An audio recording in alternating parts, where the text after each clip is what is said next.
Zoe, thank you for joining us. I just wanted to start, as this is the first time we've got to sit down with you pre-game. We're nearing the end of the first season at Tier 3 level with only a couple of months left. How have you found the move up to this standard? Yeah, so challenging, I would say, but definitely exciting. I mean, in terms of playing football in England, I grew up playing in Spain, and then I did some academy football at West Brom, went over to America. So in terms of women's football, this is definitely the highest standard I've played at. I joined Exeter City when we were in Tier 5 when I came to uni at Exeter.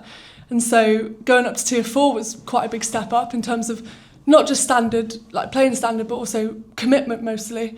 So Tier 3, yeah, it's been really quite a big step up for me personally in terms of commitment, playing standard as well. But it's really exciting to see what the girls have and what we have been achieving and what we can achieve going forward. So yeah, it's been a huge step up, but I think, I mean, the league table speaks for itself. We've done really well, we've adapted well, and for me, we've been able to do that because we're just one big group. We're a big team, really. So yeah, it's been exciting. What's been the biggest difference for you on the pitch? Speed of play, I would say. It's a massive step up from Tier 4 in terms of speed of play, physicality. Yeah, you don't get much time to think out there. It's something that I've been working on personally. Physicality is a huge difference as well. I mean, playing in America for uni, you know, I'm sort of used to the fitness tests and the running and stuff. And coming back to England, I thought I'd get it easy up until my retirement. But no, it's getting harder and harder every season. And the reason being so is because we're in a tier where you've got to compete physically. So yeah, I would definitely say physicality and speed of play. And those physical tough challenges keep coming with a trip to Oxford this weekend. I know you would have started your prep already. What are you expecting from them? Yeah, again, a strong physical side. You know, they've got a good backing from the club.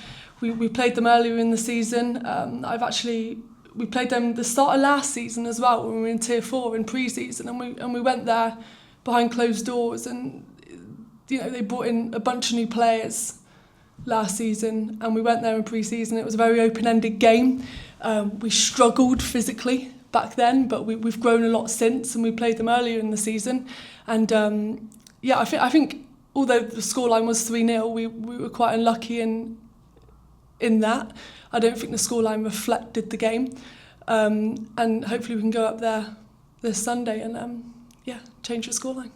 And it's one of the closer games as well, which I guess must be a benefit for you guys not having to trek over to the southeast, at least for this weekend. Absolutely. I mean, yeah, the fact that Oxford is a close game really speaks for itself in terms of commitment, because it's still 3 hours away from where I live in Mid-Devon.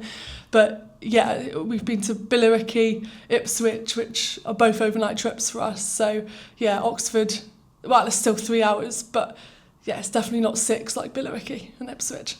This Saturday as well, just away from the pitch, is International Women's Day, and the club are working to try and highlight the lives of you guys off the pitch, because unlike your male counterparts, you are part-time players, and before you are footballers, like you said, you have other jobs. And just talk to us a little bit about that. Yeah, so I would say first, you know, I'm a financial advisor, and then second, I would say I'm a footballer. Football to me has always been a huge passion. I wouldn't say a hobby, because I'm so committed to it that I can't really call it a hobby, but I've never expected anything from football other than, you know, enjoyment and just the pleasure of playing. So I'm a financial advisor, and my career really has to take forefront in terms of priority. We've got an office up in North Devon, so I work in Barnstable. We've got 7 offices across the southwest, so it's quite a time-consuming career, I would say. One that I love, I absolutely adore. And as Exeter City, as we've gone up the tiers in terms of professionalism and commitment, you definitely can't call football a hobby. So I have 2 jobs: Exeter City, playing football, trying to keep up with all the girls, and financial advisor. And it's really tough to juggle both.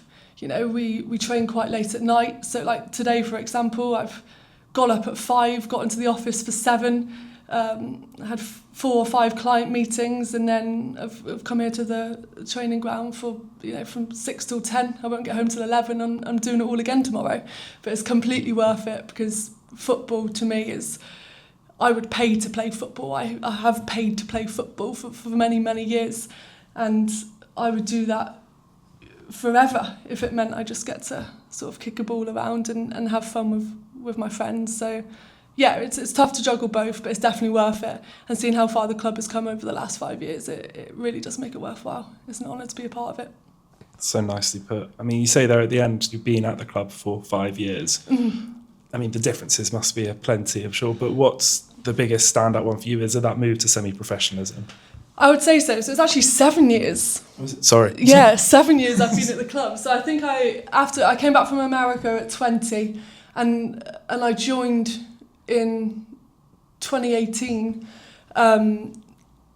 It's the step up in terms of the playing style, the physicality, the speed of play, but the biggest difference to me is just the way Exeter City is, as a club, has backed the women's team. I mean, back in 2018, we were paying to play. We were playing at Columpton. We hardly had socks with our kit. Training hours were sort of all over the place, and the management through the years, you had Clive Watts with Abby Britton at the start, and then Aaron Wakely coming in, and George Robinson.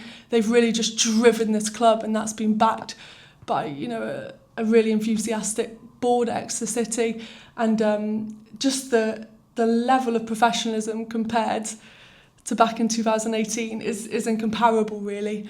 And not just that, it's, I would say, the way we get involved in the community as well. We've really become sort of part of the community here in Exeter. We've always tried to do that. In 2018, 2019, we had a few seasons curtailed from COVID, but the goal has always been to push and drive and do the best we can. And it's just been amazing to see the club develop and the management develop and push us forward as they have. So it's been an honour to be part of the journey, really. Zoe, one day we're going to have to sit down and discuss this in depth, but for now I don't think we have enough time. Thank you for joining us. Thank you, Charlie.